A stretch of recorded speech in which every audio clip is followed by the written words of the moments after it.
عورت جس نے اپنی عزت کو محفوظ رکھا، عصمت کو داغدار نہیں ہونے دیا، اپنی آبرو کو اس طرح سنبھال کر رکھا جس طرح کوئی مالدار اپنے مرجان اور یاقوت ڈاکوؤں اور چوروں سے محفوظ کر کے رکھتا ہے، وہ عورت اللہ تعالیٰ کی ولی ہے، اللہ کریم کے ہاں ایک بزرگ عورت کا مقام رکھتی ہے۔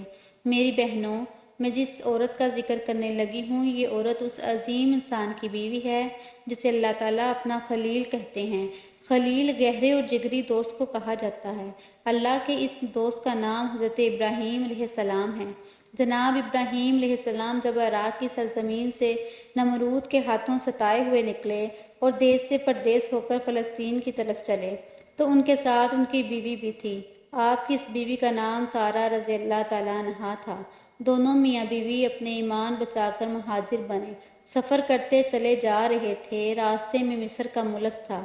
جب مصر میں داخل ہوئے تو وہاں کے بادشاہ کو خبر ہوئی کہ ایک شخص ہمارے ملک میں داخل ہوا ہے اور اس کے ساتھ اس کی نوجوان بیوی بھی ہے، وہ بے حد خوبصورت ہے۔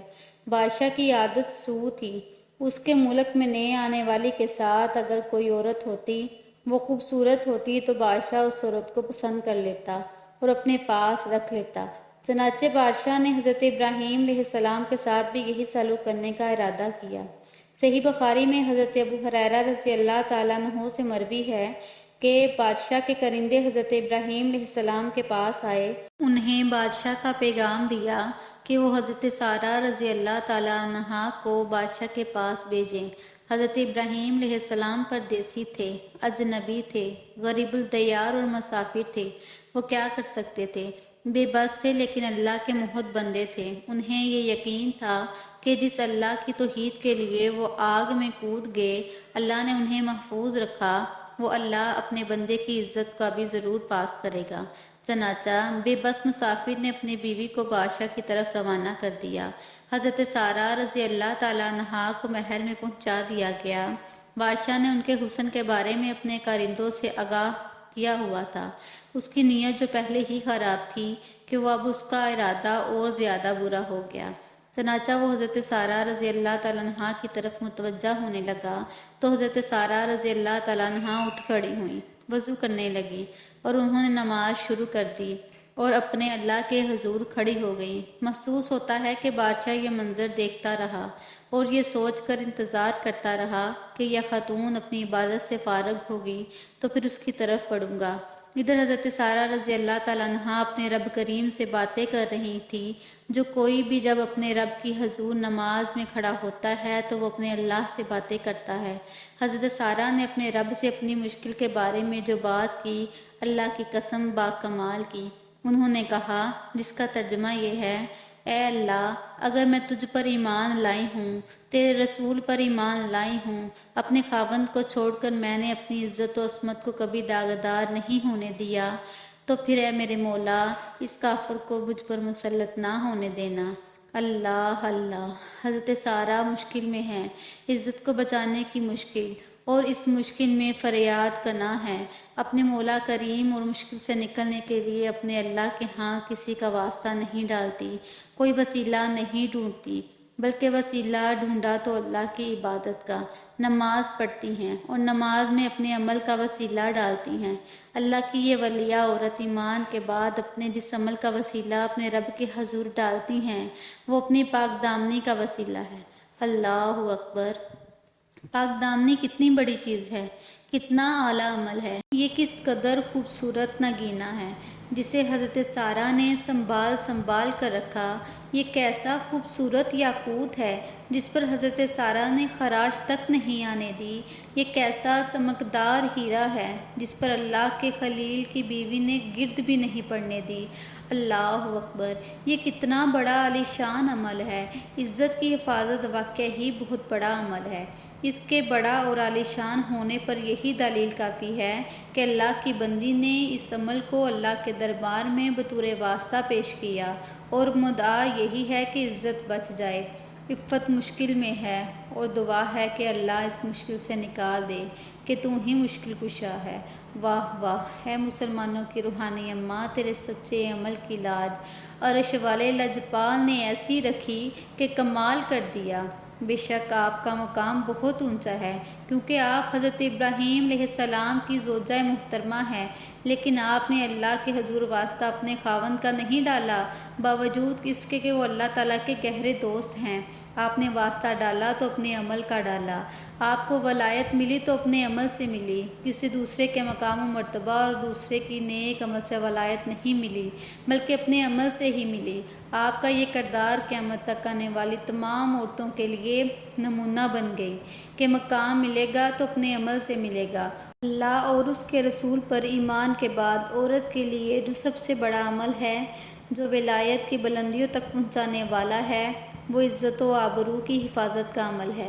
میری بہنوں، ہم سب کی روحانی ماں اللہ کی ایسی ولیہ اور دوست تھی کہ اللہ تعالیٰ نے ان کے لیے فریاد کو فوراً سنا، اور پھر اگلا منظر کیسے سامنے آیا، آئے ملاحظہ کیجیے۔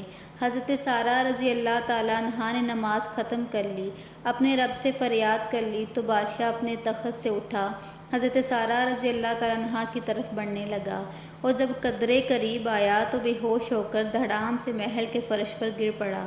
اس کے منہ سے اس طرح کی آوازیں آ رہی تھی جیسے موٹے کٹے کو ذبح کیا جائے، اور گھڑ گھڑ کی آوازیں نکالنا شروع ہو جاتی ہیں۔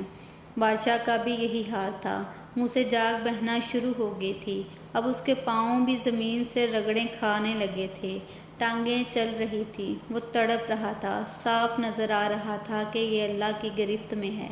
یہ حضرت سارہ رضی اللہ تعالیٰ عنہ کو اپنی گرفت میں لینا چاہتا تھا، لیکن اللہ نے ایسی گرفت میں لیا کہ بے یاد آ گئی۔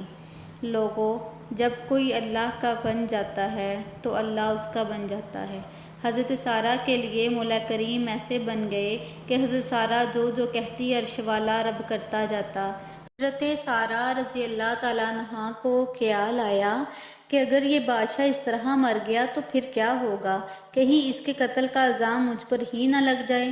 چنانچہ یہ خیال آتے ہی حضرت سارہ رضی اللہ تعالیٰ عنہا نے اپنے رب کے حضور فریاد کی، مولا کریم اگر یہ مر گیا تو یہی کہا جائے گا کہ صورت نے بادشاہ کو مار دیا۔ اللہ نے اپنی بندی کی خواہش کے مطابق ان کی خواہش کو پورا کر دیا، بادشاہ کو ٹھیک کر دیا۔ اللہ ہی بہتر جانتا ہے کہ درمیان میں کتنا وقفہ پڑا، یہ معاملہ چند منٹ کا تھا یا چند گھنٹوں کا یا ایک آدھے دن کا تھا۔ بادشاہ کے ساتھ جو ہوا وہ اسے بلا کر دوبارہ پہلے والی حرکت کا سوچنے لگا۔ حضرت سارہ رضی اللہ تعالیٰ عنہا نے جب دوبارہ دیکھا کہ بادشاہ کو عقل نہیں آئی بلکہ پھر سرکشی پر آمادہ ہے، تو دوبارہ پہلے والا عمل دہرایا، وضو کیا، نماز پڑھی اور اللہ کے ہاں پہلے والی دعا کی۔ نماز سے فارغ ہوئیں تو بادشاہ آگے بڑھا، وہ دوسری بار پھر نیچے گرا اور پہلے والی حالت سے دوچار ہو گیا۔